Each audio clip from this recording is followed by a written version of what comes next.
La pregunta es para la doctora. Usted dijo que cuando ustedes tienen un pedido de bajada de un contenido, siguen el proceso legal y esperan a que un juez les ordene bajar el contenido. ¿Qué pasa cuando ese contenido está causando un daño, un perjuicio a un tercero? Un perjuicio muy claro, como puede ser una grave injuria, etcétera. ¿En esos casos también esperan o por el tema del daño, por la responsabilidad ulterior que pueden tener, bajan el contenido antes de esperar la decisión judicial? Creo que son dos momentos importantes. ¿El contenido se baja cuando se demuestra el daño o además de demostrar el daño hay que esperar que el juez lo ordene?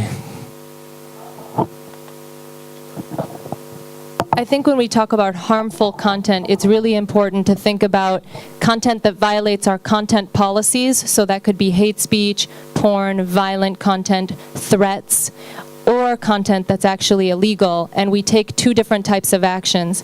When content violates our community guidelines, a user again will be able to flag it, and it will come to our attention usually within seconds if it's very dangerous or inappropriate content, and we review it usually in under an hour on average, and then we can take action against that content if it violates our policies and is causing harm in that way. If the removal is based on a legal demand to a third party, the reason that we need to wait for a legal opinion is because we are not the arbiters of truth on the internet. We don't know if defamation is truly defamation, if something is a truth that somebody is saying, if something is a lie.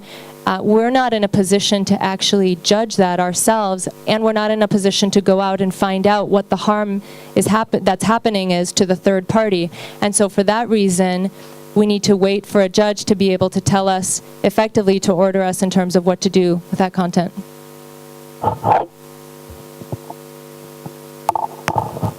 I would just say that as a veteran of presidential campaigns in the United States, I've seen a lot of what people call libel. Afraid that these are in the eye of the beholder, because what one person may consider to be defamatory, another person may consider the truth. And so when Victoria gives her explanation, I have to nod in agreement. We have lots and lots of people who come to us and say, but the first thing that comes up under my name is X. And that's a terrible thing, because that's not who I am. Well, if you look at my name on Google, the first thing that you'll see about me is that I have manic depressive illness. That's true. Okay, I've never hidden it, but that's the first thing that comes up. The second thing that you'll see about me is that I was part of the Jewish conspiracy in the Clinton White House. You know, I really don't buy into that. But am I going to sit there and say that people are not allowed to say that about me? No, I'm not going to say that. So, I mean, I find it hard, really, to listen to people complain about what's on the internet about them. If a judge says that we take it down, then we take it down. If it violates our guidelines, we take it down. We take it down as fast as possible. That's the answer. Now, back to this question about threats. A fascinating question, really difficult. I would say that probably the biggest threat that we all face is some form of cyber attack or cybersecurity violation.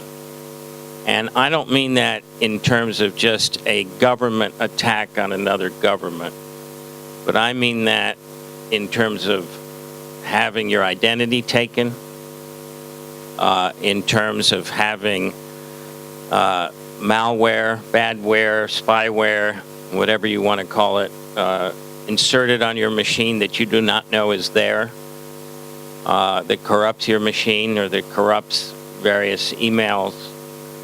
The kinds of attacks that we discovered after the attack on our infrastructure, when it turned out that someone in China, and we have our suspicions who, was looking at the email accounts of people who have a lot to do with campaigning for human rights in China. So if I had to pick out one thing that was the biggest threat, that might be it. There are so many that it's hard to name them all. I would certainly say that within that, the notion of privacy, as I said earlier, is absolutely critical. For a company, from a company perspective, as I said, if we don't protect privacy, the whole system falls apart.